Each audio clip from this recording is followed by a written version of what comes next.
l'actualité qui fait les buzz, c'est dans Actu People. Madame, messieurs, bienvenue à vous. La chanson Dans ma tête du pasteur Moïse Mbi est au cœur d'une controverse. Roger Baka réagit.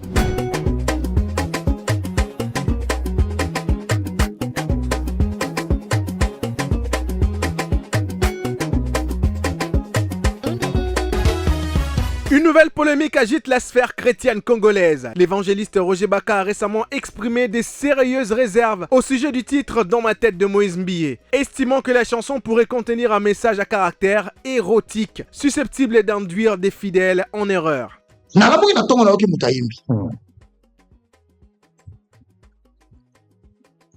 Baluki Kinshasa Mobimba dans mon cœur,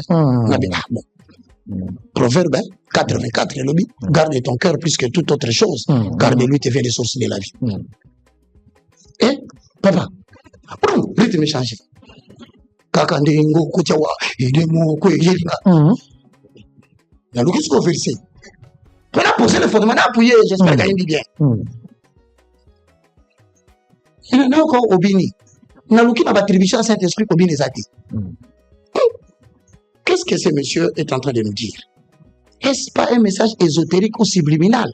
Pour Roger Baka, ces paroles ne comporteraient aucune mention explicite du Saint-Esprit en lien avec la danse évoquée, ce qui soulève à ses yeux un problème d'interprétation spirituelle. Il affirme ne pas avoir identifié des fondements bibliques clairs pouvant soutenir ce qu'il considère comme le message véhiculé par la chanson. Il va plus loin en évoquant l'hypothèse d'un message subliminal exotérique, mettant en garde le croyant contre d'éventuelles puissances d'égarement qui pourraient agir selon lui lorsque l'on applaudit sans discernement.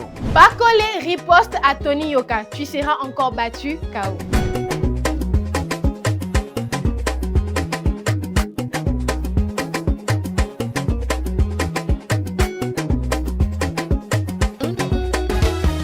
La tension remonte entre les deux poids lourds. Quelques heures après la déclaration musclée de Tony Yoka, le boxeur congolais Martin Bakole a répliqué sans détour, promettant à son rival une nouvelle défaite avant même de remonter sur le ring. C'est via son compte Facebook que Bakole a adressé un message direct au champion olympique français.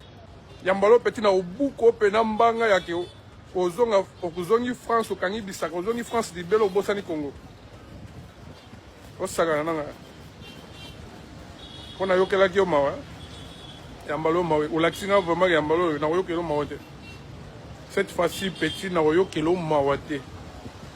Soza makasi. Convaincre ministre, convaincre tout le monde.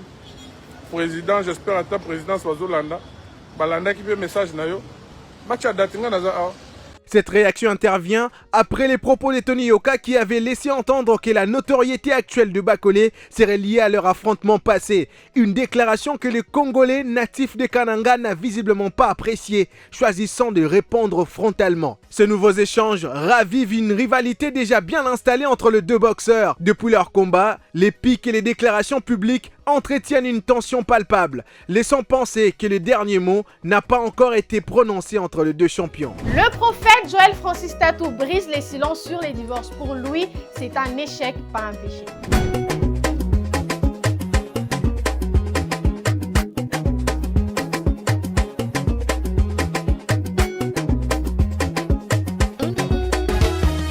Invité sur le plateau de l'animatrice Yvi Redo à Abidjan, le prophète Joël Francis Tatou s'est exprimé avec franchise sur la question du divorce, un thème délicat et souvent tabou dans les milieux chrétiens. Sans détour, il a livré une analyse à la fois personnelle et théorique. Comme je l'ai souvent dit, vous avez été en France, je suis dans le 92, on ne se réveille jamais le matin en se disant j'irai peut-être à la Défense à côté. Où je suis à Cocody ici, je vais aller à l'aéroport. Personne ne se réveille le matin en disant je démarre et je vais faire un accident. Ouais. Il y a des panneaux qui vont vous dire à 15 km CHU, à 10 km aéroport, à 15 km la route qui mène vers Assini. Mais vous ne verrez pas un panneau où on vous dit à 10 km divorce. Personne ne se marie pour divorcer. Personne ne se dit, moi, je me marie, maintenant, là, je fête, je célèbre, je fais des vœux pour divorcer. Donc, il y a des choses qui arrivent. C'est quand vous êtes passé par là que vous apprenez à être compatissant. Parce qu'au départ, tout ce qu'on faisait, moi, par exemple, prophète, je jugeais tout le monde. D'ailleurs, les pères là qui ont divorcé, les frères là qui divorcent. Et c'est le jour où ça tombe sur moi que je réalise que je ne devrais pas passer mon temps à juger les autres, mais être compatissant pour comprendre. Parce que un divorce, c'est un échec. Nullement dans la Bible on dit que c'est un péché, mais c'est un échec. C'est un gros échec de la vie.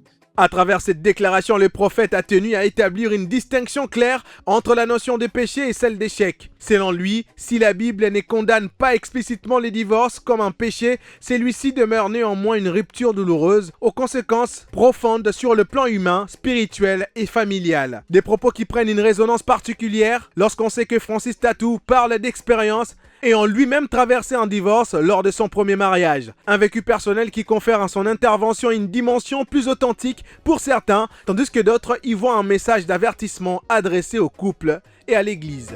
Débat sur les Écritures et l'inspiration. Aimé Kano monte sur le créneau.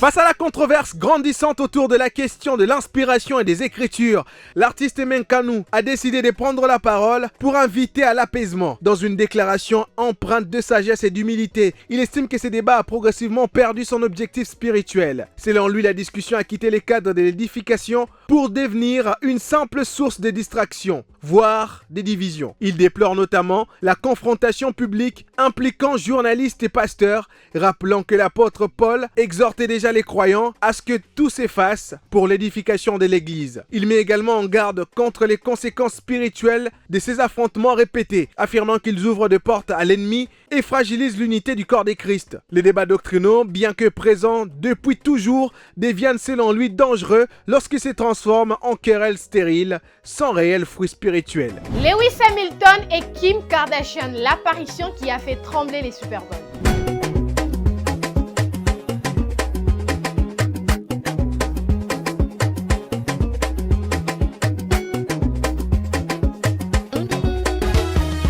Le Super Bowl a été le théâtre d'une surprise de taille dans la nuit du dimanche. Lewis Hamilton, star incontesté de Formule 1, et Kim Kardashian, figure emblématique de la pop culture mondiale, ont attiré tous les regards en arrivant ensemble à l'événement, déclenchant une avalanche de réactions à l'échelle internationale. Côte à côte et visiblement complices, ces deux célébrités n'ont laissé que peu de place à l'imagination. Pour de nombreux observateurs, cette sortie remarquée sonne comme la confirmation officielle d'une relation longtemps alimentée par des rumeurs persistantes. En quelques minutes, les images de leur apparition ont fait les tours des réseaux sociaux. Fans des sports automobiles, passionnés de mode et amateurs de divertissement se sont emparés du sujet, commentant sans relâche cette alliance aussi surprenante que fascinante entre deux univers a priori différents. Entre élégance, performance sportive et influence médiatique, Lewis et Kim s'imposent désormais comme l'un des couples les plus scrutés du moment. Une union qui, à n'en pas douter, continuera de faire couler beaucoup d'encre, aussi bien dans les paddocks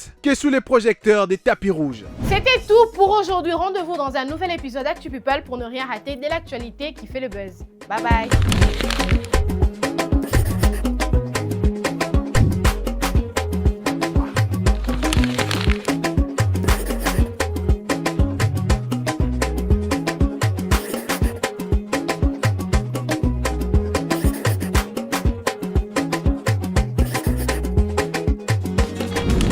Innov TV, vivez la télé dans sa dimension créative.